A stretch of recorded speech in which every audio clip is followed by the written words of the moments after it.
2 updates, a possible future, your possible future, all of them right here, right now.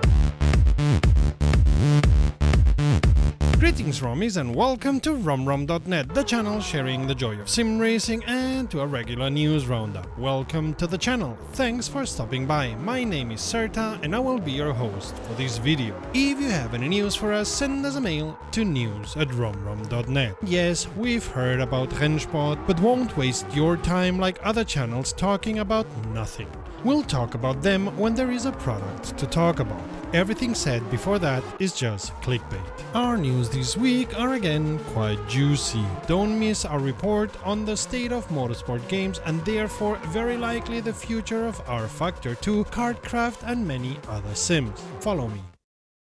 Well, we expected as much in our news about Assetto Corsa Competizione. There's been some hotfixes since the release of their latest DLC, bringing the version number to 1.8.13. They correct graphical issues with the cars of the DLC, grid mixing has now been corrected to allow for all car groups, and they fixed some crash issue within the sim. Big fixes come in the physics, in the bump stops and other part of the suspension, as well as in the force feedback and with the tires. Seemingly no big changes in the particular physics of the DLC cars, only some tweaks in the balancing of some of the cars. Motorsport Games, the owners of rFactor 2 and Kartcraft, released a new outlook on their business this week. The 3 declared pillars of their business are no surprise, but we'll tell you about them anyway. While on the one side they rely on the money from sims, where they only talk about NASCAR, Kartcraft and rFactor 2, no word about their motorcycle sims. Another pillar is the organizing and the broadcast of events like Le Mans Virtual and the IndyCar Challenge. Last but not least is the community building through Traxion. Now to the licenses they hold. These are all, as far as we can see, licenses for either sims or racing games, as well as for esports. One thing we did not know is that they acquired the licenses for Le Mans for video games and esport for 10 years in 2021. So they have bought NASCAR until 2030, the 24 Hours of Le Mans until 2031, and the WEC for an undisclosed long term. IndyCar again only has the fuzzy information about long term, which can mean anything depending on what you consider short term, and BTCC is bought until 2027. Speaking about BTCC, there is one sim missing from their roadmap of products until 2024, and that is exactly the BTCC sim they were talking about last year. In a footnote, they just write that the release date is to be determined. For this year, we can expect a console release of Kartcraft, as well as a Switch and other console releases of NASCAR 22, as well as NASCAR 22 for PCs and the expansion of rFactor 2 content. According to rumors though, they may have already lost the BTCC license, and NASCAR and IndyCar seem to be trying to get their licenses back too. We could not confirm these rumors and their sources may be unreliable. Take this information with a pinch of salt. Their plans for 2023 included 24 Hours of Le Mans, as well as an IndyCar title and of course a NASCAR 23 title, all 3 for console and PC. Added to this, they plan to release a NASCAR title on mobile platforms. Kartcraft and rFactor 2 will continue with updates, but be aware a Kartcraft 2 is expected to be released in 2024 for consoles and PC. Added to that, there will be an IndyCar 24 as well as a NASCAR 24, while the Le Mans and rFactor 2 are expected to see further content updates. Again, no word of any motorcycle sims at all. Personally, I loathe this having 200 different 1 series sims, but I suppose the success of Codemasters F1 2000 and something games speaks volumes about the selling point of having those. Very interesting is that they seem to plan to use the Unreal Engine for the NASCAR, IndyCar, Le Mans and BTCC titles, but no word about it regarding rFactor 2, which they still consider their go-to sim for the esports events. Maybe they plan to connect both, but they consider this detail too geeky for investors? Maybe not. We don't know, and Motorsport Games is not telling. As we suspected last year, their goal is and will for now continue to be to create an all-encompassing, their words are virtual racing ecosystem. Furthermore, they released their financial statement for 2021, and don't worry, we won't bore you with details other than they incurred a loss of almost 34 million US dollars and ended with a deficit of 38 million. They expect to continue spending more than they will earn during the next 12 months and know the money they have at hand won't last that long, which means they will need to raise more money during the year to be able to continue existing in 12 months' time. Now, this may seem worrisome, and in light of the NASCAR 21 catastrophe it may even be, but it is normal for a business in the way of expansion to spend more money than it's earning. The worrisome part is when they don't show any way of changing that in a foreseeable future.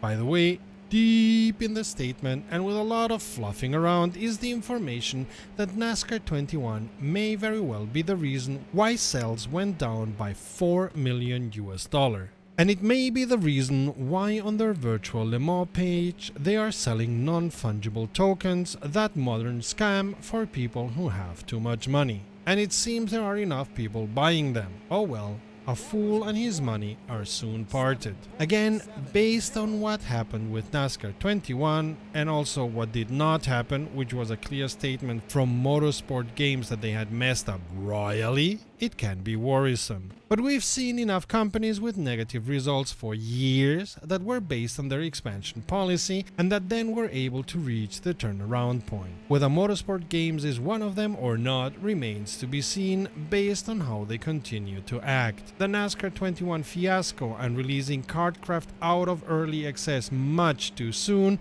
don't look like responsible and sensible decisions for us though. Oh yeah, and they sacked their president on January 21st, the CEO taking over any work the president was doing. Let's not forget Motorsport Games is a subsidiary of the Motorsport Network, and it may be that corporate daddy will save the subsidiary if things go south. Or they drop the whole thing when it turns out to be a lead balloon. Time will tell. There's not many sims the Wolfpack doesn't race on. Other than Assetto Corsa and rFactor 2, you find them all there, including Dirt Rally 2, and even unofficially, some American Truck Simulator and Euro Truck Simulator 2 get-togethers. For that, their Maximo leader Silverwolf has set up a calendar so you can, if you are so inclined, race something else every day. On request, you will find friendly coaching or training, and in any case, you'll also find friendly racers of all classes, as the Wolfpack has everything in their ranks and is open to rookies. And in between races, you can talk about everything in their Discord, which is moderated with a very light hand, so discussions don't get ugly or out of hand, but conversations about anything and everything sim racing get flowing. If you want to howl with the wolves, the link to their Discord is in our description and you should be able to scan the QR code on the video. If you like this video and would like to see more, consider becoming a patron, thus letting us spread our wings. Amongst other perks, it will fix your name for posterity like this. A big thank you to our patrons. If you come here regularly, please consider subscribing. We talked last week about what was planned to be on the newest Automobilista 2 update, and after a short beta phase, the update went live yesterday and a hotfix shortly thereafter. If nothing else, the beta phase gave the developer of the Automobilista 2 radar, which we talked about a while ago, see the link up there, the opportunity to solve one important issue with the radar. If you downloaded the radar before this Friday, go get it again. It's an important update. Back to Automobilista 2.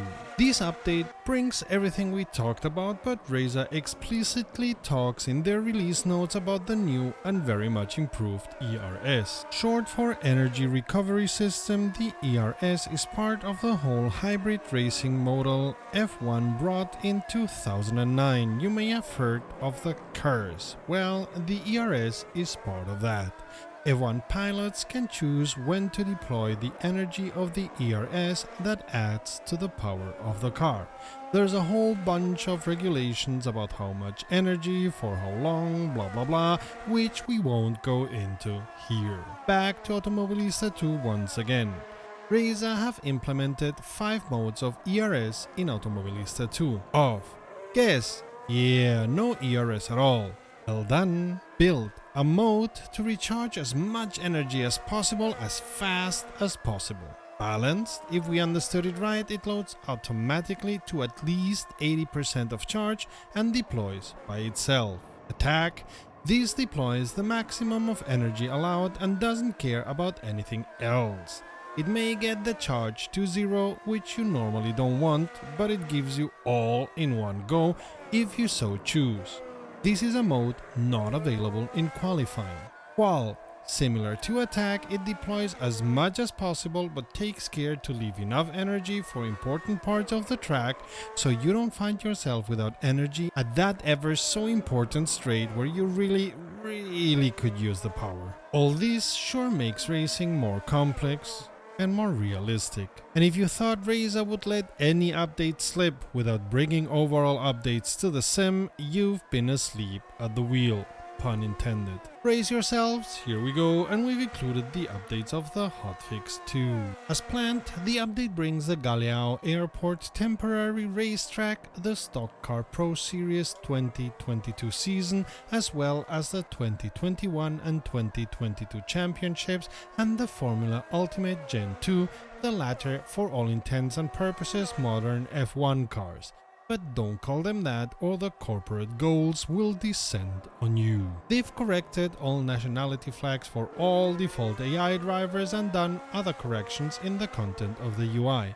Of course, they've added a way to set up and charge the ERS deployment mode, done some corrections on the photo mode, especially in the showroom, and added the FUSA Gen 1 to the filters. Also, they've done some small adjustments in the force feedback regarding all Formula 1, don't call them Formula 1 cars. Moving on to the physics, they've of course added the ERS to the whole thing, revised the turbo model of the F Ultimate class and also revised the tires, especially the carcass, making it a little bit more stiff.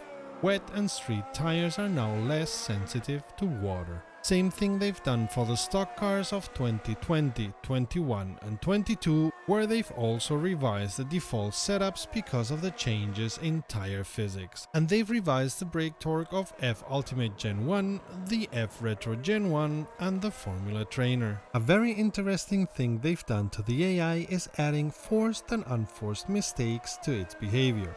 They should include an AI that makes as many mistakes as I do, and I'd be happy to fight it for last place.